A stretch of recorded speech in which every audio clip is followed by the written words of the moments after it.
Konnichiwa. Welcome to the Jandals in Japan podcast. Hey, Catherine. Great to see you again for another episode of Jandals in Japan.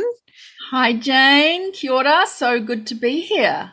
So we have a beautiful, beautiful episode today with our wonderful Jandal, as she likes to call herself, Mayu Suzuki, coming to us from Wellington.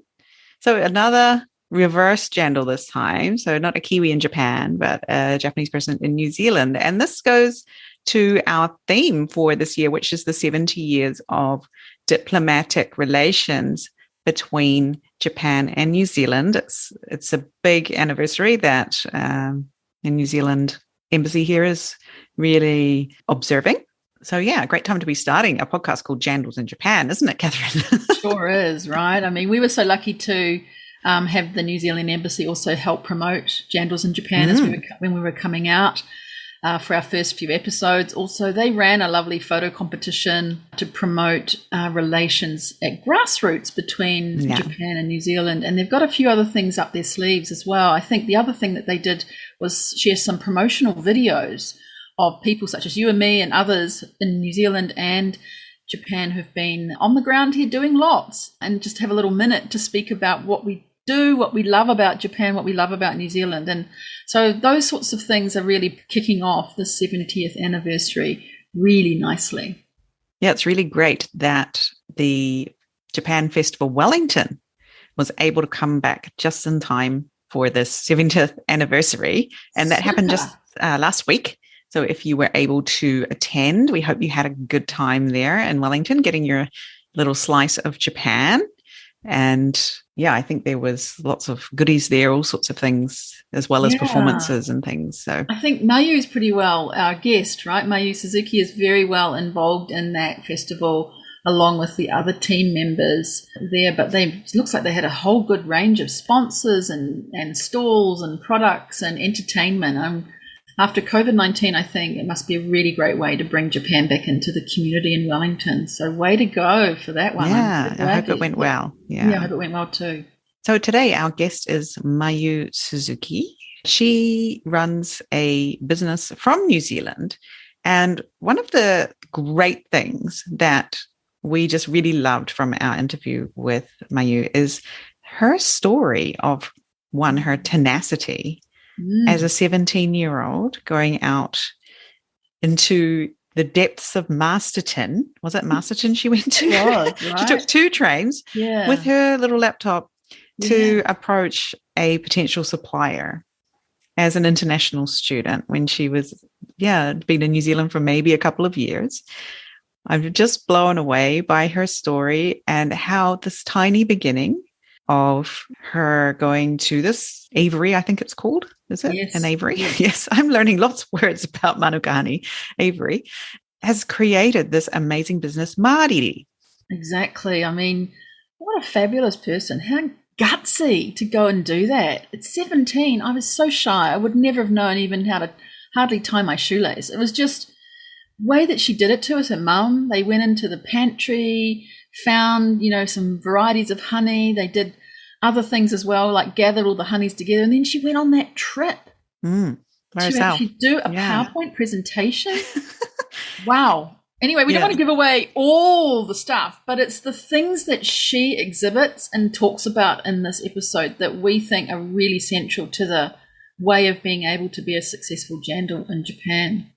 Definitely. And I love how our jandals have named themselves jandals. I know. They're just like, I'm a jandal. And I'm like, oh, really? Are you? Yes. They've just taken on this Naming name. it.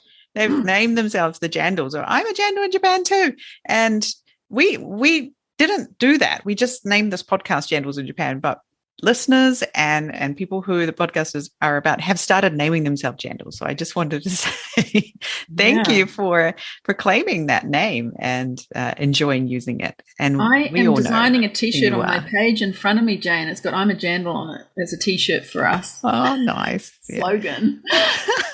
But she's so tenacious, and sometimes we hear that word thrown around, but if you listen to the story, you will find that she is utterly tenacious. And her way of, when she just said she loves New Zealand, and she says it New Zealand, and I love it how she says that, because she's utterly New Zealand within a Japanese person. And she talks about honesty, and she talks about heart and kindness, right, as her core that she wants to bring to the world by New Zealand products. And, she's not just saying it. You can absolutely really feel that through her, and just loved speaking with her. You and I both got goosebumps. Goosebumps. So many goosebumps. Tears. I think there were tears as well.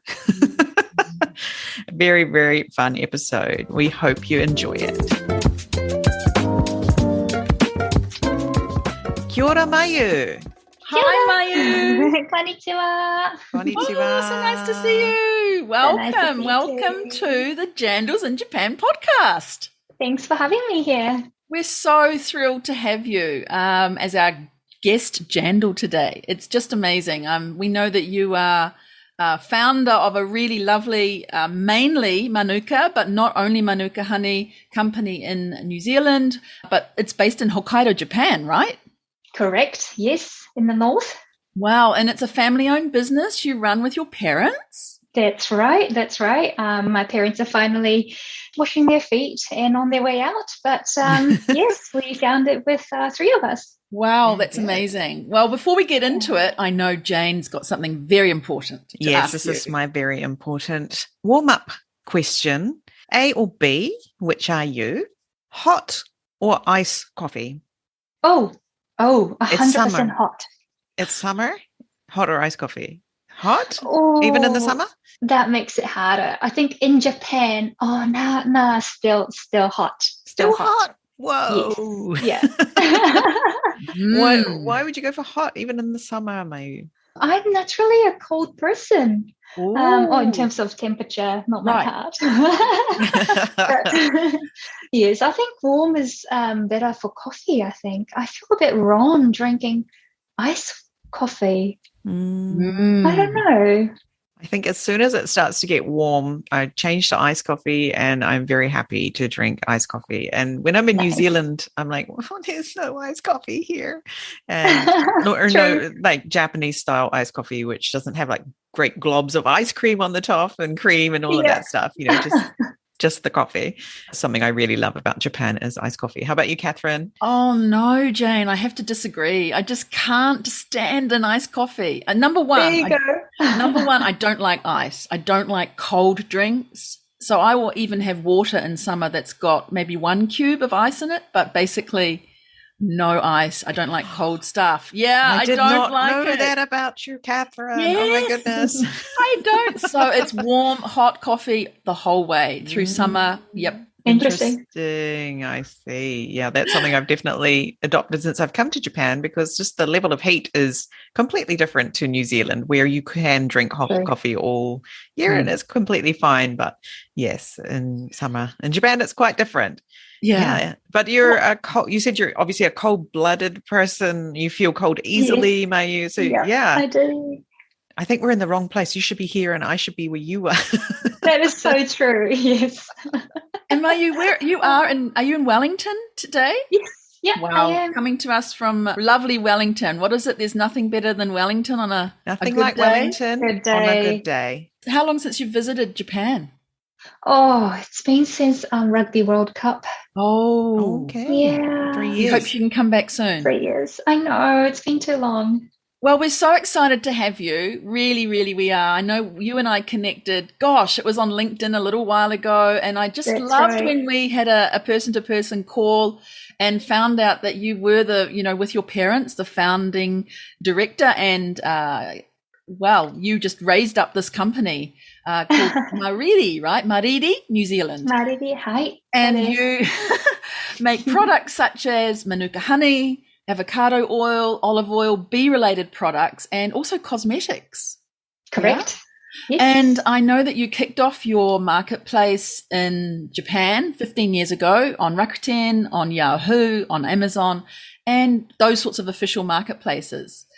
And the other thing I know about you is that you went to Kapiti College. Yes, and also I did. Victoria University. And, you really have such a great understanding of Kiwiness. And with that combination of Japan and New Zealand and your motto of being a bridge between Japan and New Zealand and sharing Kiwi kindness, just had to have you on the show. We know you're experienced, and we're so glad to bring you firsthand to all of the people who are listening to Jandals in Japan, your experience. So kia ora and welcome. Thank you so much for having me. Mayu, tell us about this whole journey, when you got started, what made you be drawn to New Zealand, that whole story with your family. Yes. So my parents and I, we started this business 15 years ago, and I was still in college, actually, in Kapiti College, like you said. It was actually a beautiful triangle, I must say. It's all in hindsight, though. So my mom and dad, it started off with my mom and dad wanting to move from Saitama, that's where I was born, to Hokkaido. As you both know, it's a beautiful city. It's a beautiful, like a small New Zealand almost. And they wanted to move up there. So they were like, oh, what can we do? And I happened to be in New Zealand already at that time. And my mum has been using manuka honey for the longest time for her stomach ulcer. And she was introduced manuka honey by my auntie about 30 years ago, I'd say. So she's been using that for the longest time. And my dad was working at an advertisement company in Ginza, in Tokyo, of all the places. So he was in this sardine can, like traveling from Kuki, my hometown of Saitama, to Ginza every single day. Wow. That's an hour and a half one way. I don't know how people do it over in Tokyo. It's, it's a bit of a norm there. So mom and dad were like, all right, we're going to put a period to this life and we're going to start a new company. So my dad sort of knew more or less how to sell a product. My mum was a customer herself, so she knew how amazing Mānuka honey is. And I happened to be in New Zealand, being able to speak the language and be the bridge in between the Japanese customer and the suppliers here. So we had this little ding-ding-ding triangle in the beginning. And so we decided to start this business. Mariri, New Zealand, we believe that means in te reo, kindness. So we wanted to deliver the kindness, the beautiful, natural kindness from New Zealand to Japanese people. We know how busy their life can become, especially in Tokyo. Catherine-san, you know it probably the best. Indeed. It's very busy. Wow, kindness. So mariri means kindness. Correct. Yeah, yes. wow. Yeah. Lovely. So from the get-go, you were on all of those marketplaces. How did that start up? Rakuten is an interesting platform. So for those who don't know Rakuten, it's a really growing market now. It's an internet market. It's sort of like Amazon, but more focusing on their motto is shopping is entertainment. So Amazon, you go and look for a product and you compare what's the cheapest product and how fast you can get it. But on Rakuten, it's like window shopping. There's quite a different types of entertainment happening. And we have shops now both on Rakuten, Amazon, Yahoo, and our own website. So we now have 4 platforms. But to go on Rakuten, definitely a pro and a con. The reason why we chose Rakuten or online in particular was because we wanted to educate our customers. Back then, 15, 20 years ago, no one knew of Mānuka honey. Now it's very common. It's very popular. Maybe 1 in 5, 1 in 3 people in Japan would know of Mānuka honey. In New Zealand, thanks to NZTE, is becoming really popular in Japanese people's culture and mind. However, back then we needed to heavily educate our customers. As you know, Japanese customers have everything that they want in their hands. There's absolutely nothing that you cannot get in Japan. That's right. So we didn't think providing to, say, department stores or supermarket was the way to go about it, especially back then, selling 5,000 yen Mānuka honey or even higher price pot of honey in a department store just wasn't the way to go about it. So we decided Rakuten platform to reach out to all customers in Japan as well. Online obviously doesn't have a region. It's everywhere in Japan. It is a calculated platform that you can get on. It's difficult, but my dad, who was an advertisement agency, he didn't know anything about online market. So what he did was he went to Rakuten University. Yeah, I don't know if they do now, Didn't know but that. they That's did back amazing. then. Yeah, Right, it's they really did cool. that, yeah. Initially thought that if you put it on Rakuten, it's going to be sold, they're like, we got it on Rakuten, we got it everything up in there. We can now relax on our couches. Absolutely not. We did not sell a product at all. Right. The first order that came through, the ringing tone of our cell phone was just a joy. That was incredible feeling. So we soon learned that we really have to learn this platform to really invest into this platform, how this works, because it was completely different from normal, original, classic marketing style.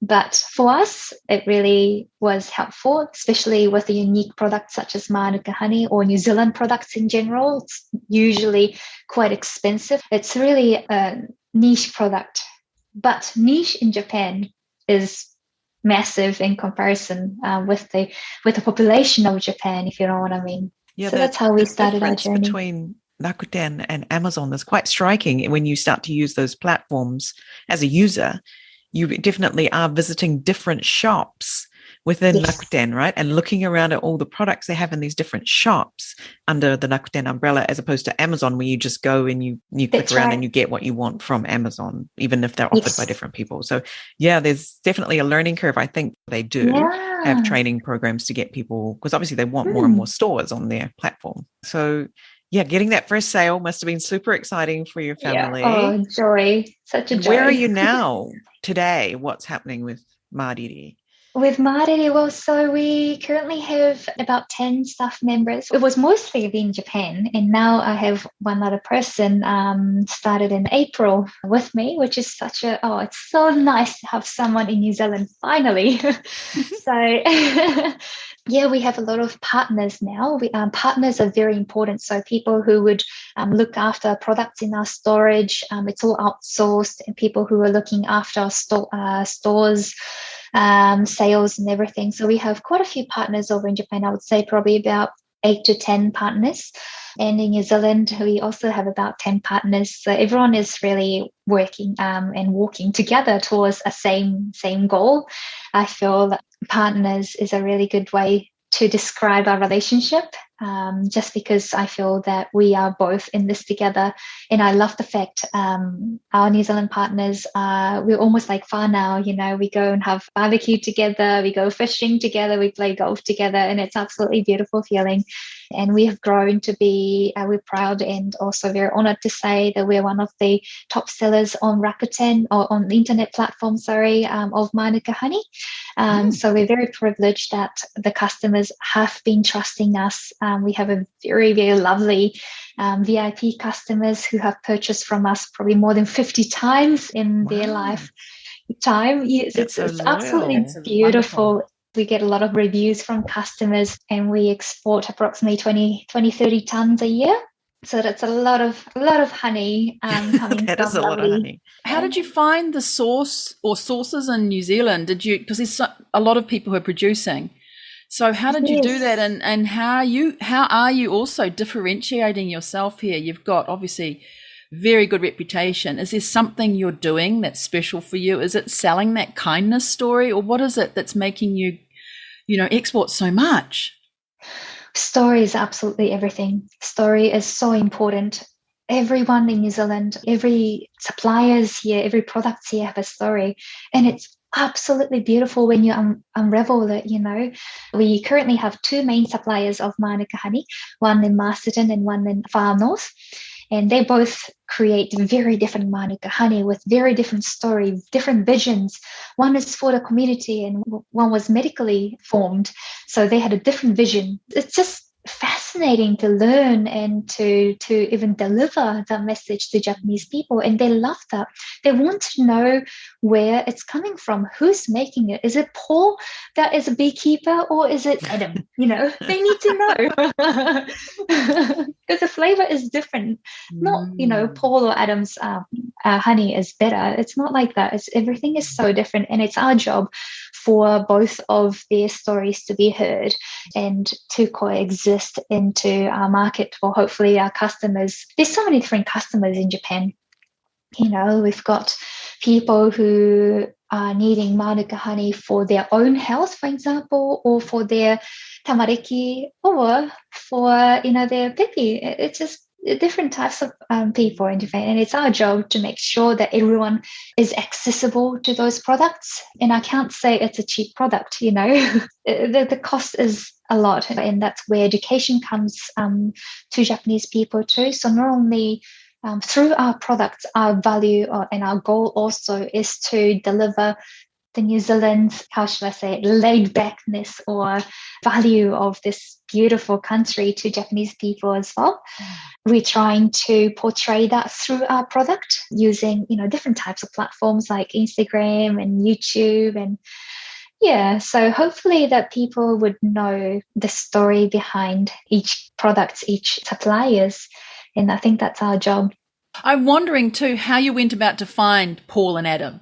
And it's also very interesting for others to know how you kind of went about that. Absolutely. 15 years ago, when we initially started this business, me and my mum just gathered all honey that we could find in New Zealand, in Japan as well, actually. But in New Zealand, we tried to test every single honey. And we were fortunate enough for my host dad, actually, my host parents who took me in when I was over in Kapiti.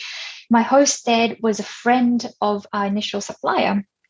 And he had this manuka honey in his pantry, which I didn't know, but I was using it every day on my toast. And I was like, okay, well, Mum, this is a really nice honey. I've been using it every day. I just picked up my phone, called them up, 17 years old, doing whatever they think that they're doing the best that they can.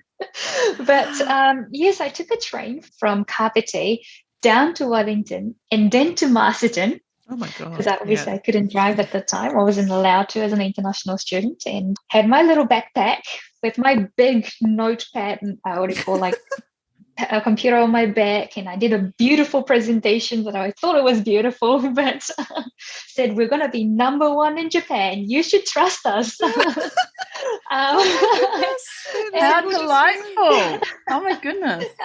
But yes, a year later, that promise did come true. It was a grind life, but we made it happen. Goodness. But that was 15 years ago. And then from there, you're involved in this tiny, big world where everyone is connected. You go to a conference, you go to markets, you go meet people, word of mouth. Some people contact me, or I contact them. And now internet is everywhere. You just pick up your phone and do a research, and you can see different types of people. But with the supplier partner up in far north, again, it was a beautiful, beautiful story where we actually knew of them 15 years ago. I just didn't know that we knew them. So when we went up to the far north, that's where one of the beehives were for this initial honey. I met a few beekeepers there, and they are now independent, happen to make this beautiful honey up north. Now we're calling it rauhi, which means collaboration. It's a honey that we created together with them and Mas Mariri. Yeah, we only got to reconnect with them about 2 years ago, just through a connection of just stars aligned, And now we have their honey as well. Oh my goodness. Catherine and I have both had goosebumps listening to this story. Literally got goosebumps of how this all happened. Me too, actually. It was a lovely, lovely encounter. Yeah. I love that story about how you happen to end up in a particular family in Kapiti who happen to have someone they know who makes manuka honey, and then you went and took yourself over there and showed up with your presentation at 17 years old. Oh my goodness. What a magnificent story. Fearless child. Yes, fearless child. Oh my goodness. So what does it take then bring that success into Japan? What would you say for Kiwis coming here to help them be successful? I do believe heart, honesty, kindness and passion does bring people to do certain things, hopefully good things. I think bringing stories, because everyone have a story, everyone does, and being just a New Zealand product is not good enough. And I think NZTE have articulated that really well, especially towards the Japanese market, because again, we can find everything there in Japan. So we will need to have a point of difference. We need to be unique. We need to provide the Japanese customers what you're passionate about, who you are, and why should they believe you and your value and your philosophy. And I think Japan is also changing now, which is fortunate for us, that they are seeking that information as well. Maybe before they just wanted the cheapest product on the market. And there still are people like that, and it's fine, because I also want the cheapest product on the market too sometimes. But say environmentally friendly products, for example, or sustainable products, I do believe that Maori values and Japanese values are very similar. For example, manakitanga, like omotenashi, is such a beautiful word that they used for Olympic 2020. 2020? Was it? It was supposed to be, 2021? Yes. Yeah. 2020 and 2021. 2020, yeah. And those values, I think we have something similar between New Zealand and Japanese people. For example, the world of furoshiki, where you would reuse your piece of cloth to wrap your obento. I'm sure Jane, you would probably do that to your lovely children. Yes. Something like that. I think we do already have a beautiful, sustainable culture in Japan. So revisiting that, I think it's absolutely important. And yes, I am exhausting a lot of ammunition through, between New Zealand and Japan. I'm very aware of that, but I'm trying to make it as less as possible. And I think sustainability is really important. Being kind to people and the nature. And for Matamariki, I think I'm allowed to say it now. I'm carrying a little baby. Oh, fantastic. Thank you. Yeah. So I think it's important to carry that value. And I love New Zealand and I love Japan. And something about New Zealand that we have that's unique, that current Japanese people are lacking. Yeah, I just want more people in Japan to know and realize that value. And hopefully we, or the rest of our Kiwis who are the jandos, as you call it, in Japan, can bring that value to Japanese people to make their life more rich, not rich in terms of money, but rich in their mind. Sorry, I'm getting a bit emotional here. Yeah, that's beautiful. Beautiful sentiment. Yeah, thank you. Gorgeous. That's my life goal anyway. Well, Mayu, I did want to ask you a sort of technical question, but if we were going to write a book about coming into Japan, what kinds of tips would you put in there that are really important for people? Or the other side of that, maybe the pitfalls to avoid? I would say honesty is a key, and deliver what you say that you would deliver. Unfortunately, in Japan, she'll be all right mindset would not work. You will have to make sure that she is actually physically okay. A lot of Japanese people, they hammer the bridge before you cross the bridge. So it's like a risk diverse mindset where you have to make sure that everything before you cross a bridge, you really have to make sure that the bridge is sound. And that goes for business as well, I believe. There are, unfortunately, still a lot of Japanese people who have an old mindset where they might con you. That's what I heard from my dad's experience, actually. But that's slowly fading away. And to encounter that is not to do what they're doing, but to fight back with honesty and deliver what you say that you are delivering. And be true to yourself, your products, and also know the market. You have to know the market. What do people want? What do people need? In Japan, we eat rice. In New Zealand, we eat bread. And that's a fundamental difference that you really have to understand coming into a different market, that you are delivering to Japanese people. You're not delivering to Kiwis. So I think knowing the market is absolutely important. And if they're lucky enough to be like you two, who can actually physically go to Japan, I think it's really nice. And it's a long-term game. It's a long-term game. 2 years, you can't make a quick buck. Well, I personally don't believe in the quick buck anyway. So be patient. It takes a long time. I believe a couple of people who have already appeared on Jandals in Japan have mentioned this already, but they've been in the business for 10, 15 years, 20 years as well. And good things do take time. So, yeah.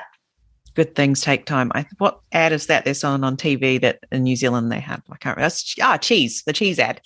Mainland cheese, good things take time. That's what they used to say. Yeah, you remember that ad? Yeah, with that old guy. I do. You reminded me, exactly. Yeah. I knew I'd heard that somewhere. No, it was a mainland cheese ad. So good times. So what are you seeing in your crystal ball then? Trends in Japan, trends in New Zealand. We'd love to hear anything that you think is something to keep an eye on for the future. Not only Japan and New Zealand, I do think Māori people here, beautiful philosophy of they have a vision of 300 years. It's a long time, and I actually can't view the next 300 years just in my head yet, but I'm trying to view the next 100 years or 50 years, trying to break it down. I do believe food, people, technology, probably, and I guess health, are the future. I think those fields are important. And obviously to do that, we'll have to look after the environment, which comes down to the sustainability part too. I would have that at the back of my mind to do anything in the future. So, yeah. That's very different to the 5-year plan or the 10-year plan. 300-year 300 years. Gosh, how does your decision making change when you are thinking with that kind of future in mind? That's amazing. Beautiful, beautiful sentiment there. Thank you so much. Anything that you are doing now, any activities or promotions or something like that for us, that'd be great. Yes, no, to be honest with you, that changes every week, every day. But the best way to keep updated would be through our newsletter, e-letter. Right. We send out our lovely members to let them know if there's any big sales coming up, especially Rakuten. They do seasonal sale. And I think that's the best way to keep in touch with our products. If anyone would love to try our products, and of course, I'll let my team know that if they say on their comments that they have heard Jandals in Japan, I'll make sure that my whānau will look after them. That's lovely. Thank you. I guess in June, this is over in New Zealand though, but we do have Japan Festival Wellington coming up, and fingers crossed that will happen depending on COVID related. Yes, so hopefully if any Kiwis are tuning in, come along to Japan Festival Wellington. It's on the 18th of June. Great. Very exciting. Any last words from you, Mayu, as we wrap up? Well, thank you so much for having me here. It's wonderful to get to know you, lovely, wahine working in Japan and representing Kiwis. I believe that we're all like hybrids of both worlds, that we both, we all love Japan and New Zealand. And I love that we are now connected through this beautiful platform.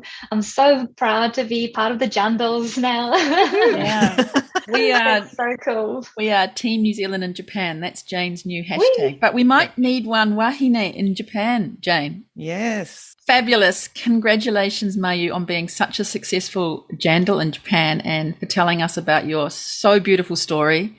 Thank you so much for sharing your journey and tips for success in this land of the rising sun. Thank you so much. Thank you so much. Thanks for having me. Kia ora, thank you. Cheers. Thanks. Cheers. Bye. Bye. Bye. Arigatou gozaimashita. Oh my goodness, I am just so moved by that episode with Mayu. I was just about in tears at one point. She just had so many beautiful sentiments. Right. How amazing is she? I mean, think about those beautiful sentiments. Heart, honesty, kindness, right? Bringing people together to do good things. Those sorts of comments she makes, you can tell from her voice. It's absolutely true. She is coming right through from the heart. I could actually feel it through the screen as we were talking. Yes. Really hit me. Listeners can too. I'm sure they can. I'm sure they will feel it. Wow. Really incredible. And, her hints about why do you believe in your product? Sell your philosophy and your values, and not sell in a monetary way, sell it through kindness, because Japanese people are now seeking out that information. Whereas before you was one way telling people about the story. Now what Mayu is saying is that they're seeking that out. They want those stories. And just being Kiwi ain't enough. You've got to actually bring it. Yeah. Right?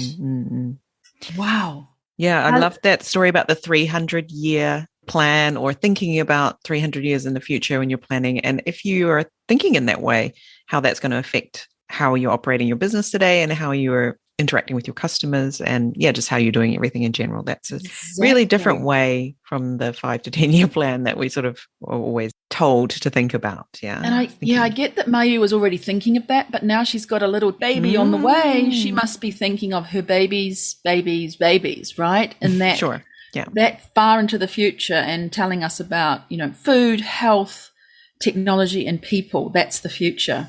Wow. It's so nice to find people who love both countries the way that we do, and can understand when people say to you, oh, which country do you like, New Zealand or Japan? And I'm like, please, I cannot pick one. It's got to be both, and I can't live without either of them. And people sometimes don't understand that, but I feel like our jandals do. And often we ask Jane too, why are you so long in Japan? What is it that keeps you there? And I get that question a lot, and it's quite clear from what we're doing why we are here. Maybe we'll reverse the jandals in Japan one day and do both of us. And she just said it all. Honesty being key, deliver what you promise, and all those things that I think were just brilliant gems for anybody listening in today. Definitely. Yes. I'd sign up. I'm not on her newsletter. I'm going to sign up so we can keep in touch in that way. But she's a long-term friend. We're going to keep her. She's a real keeper, Jane. Love her. She's so great. Yeah, everybody get on the Mariri newsletter, find out about what they're up to, and say that you heard it here on Jandals in Japan, and you're part of the whānau now. Another great episode. Wow. Let's keep going. No cold, chilled, iced coffee for me, hot coffee all the way through this long summer that we're having, Jane, and let's get going. Okay. And that's it for now. See you next time. Bye. Ta-da, bye. Matane.